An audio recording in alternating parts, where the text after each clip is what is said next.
So if you look around, there'll be at least one thing that has the ability to connect to internet. It may be your phones, your laptops, your TVs, or even your fridge. But it's just not that. You can say anything that has the ability to connect to internet and collect and share data is a part of Internet of Things, or IoT in short. Now the question here is, what is IoT? Why do we need it? And how does it help us? How does it work? And many more questions. In this video, guys, we will try and answer some of those questions. So the first question is, what is IoT? Just as we discussed, Internet of Things refers to the collection of all those devices that have the ability to connect to internet, collect and share data. Hence the name Internet of Things. So basically, we have a device that collects data from its surroundings using sensors and actuators and sends this collected data to the internet where the processing of data can happen. There are many devices that can be included as a part of IoT. Just for examples, phones, laptops, watches, TVs, refrigerators, cars, and house. Yes, the whole house themselves can be a part of IoT too, because most of them have the tag smart in them, like smartphones, smart TVs, smart watches, and smart homes. So now that we have an idea of what IoT is, we can move on to the next question. Why do we need IoT, or how does it help us? In short, IoT makes our life easier and more comfortable. Let's take an example that we had listed earlier, like smartphones. Smartphones have so many use cases that I can talk about for hours. It can call, it allows you to listen to music, watch movies, it also lets you connect to internet, interact with friends, strangers on different forums.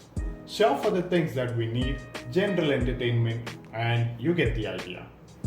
Let's just take a better example for our understanding. Smart homes have many different features that we can talk about. One of the features is switching on or off the lights automatically, where the lights detects your presence in the room and gets switched on or off. It can also be voice activated, where you just say activate and the lights turns on. Smart homes also have entertainment management system where you will be using devices such as Google Home, Alexa, or any other voice assistant to keep a track of your daily routines, play music or movies, or even more.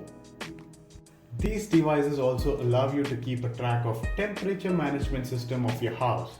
It can also automatically adjust the temperature around the surroundings and give you a pleasant temperature. Now this brings luxury in our lives and makes it comfortable for us to live.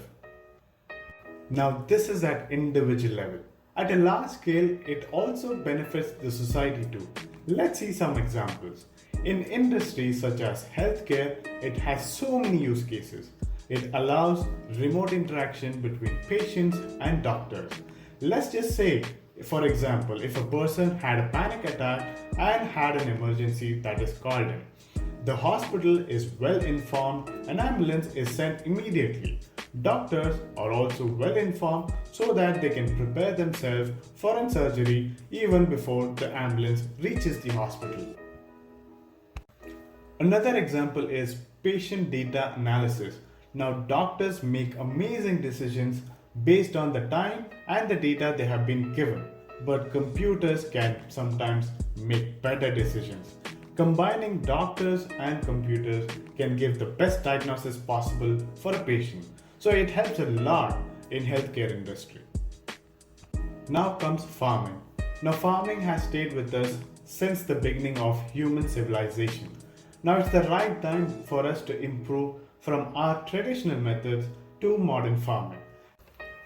Let's just say we have some devices deployed on the fields that have the ability to collect the data of the soil, air, and temperature.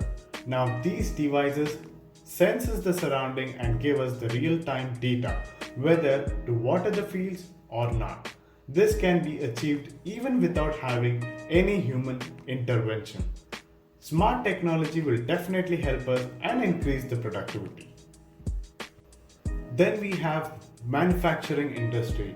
Now this industry has already taken IoT in open arms. It has already has so many automation replacing many menial jobs. IoT will not only increase the interactivity but also boosts efficiency and production as well. Then comes education industry. Now better methods of teaching children have already been implemented that are in conjunction with IoT. Like a good example is smart classroom where augmented reality AR is used to give better experience of real life animals or extant animals to the students. Then comes the next question, how does IoT work? Let's discuss the IoT architecture. IoT basically has four layers. The first layer is sensing or device layer, which is basically the thing part of IoT. This thing is an embedded device that has sensors and actuators that collects data from its surroundings based on specific function. Example, temperature sensor, light sensor, pressure sensor, motion sensor, etc. They basically collect data and send it to embedded device. After the data is collected through these sensors and embedded device, the data goes to the connectivity layer where it is sent to the cloud using internet. This connection is generally made through one of the methods like Bluetooth, Wi-Fi, cellular, NFC, Zigbee or LoRa. The third layer is data processing layer. The data that reaches the cloud is very critical and hence it plays a crucial role in analysis of data. Different types of assumptions and algorithms are made based on the data collected for getting meaningful information, insights and patterns. Now, a decision is made based on meaningful insights gained. Further, it communicates back to the device. A notification is sent to your phone, who is the end user. You see, we had no involvement in this process, but we saw the results that we wanted. Now, this is how IoT works. What is the future for IoT?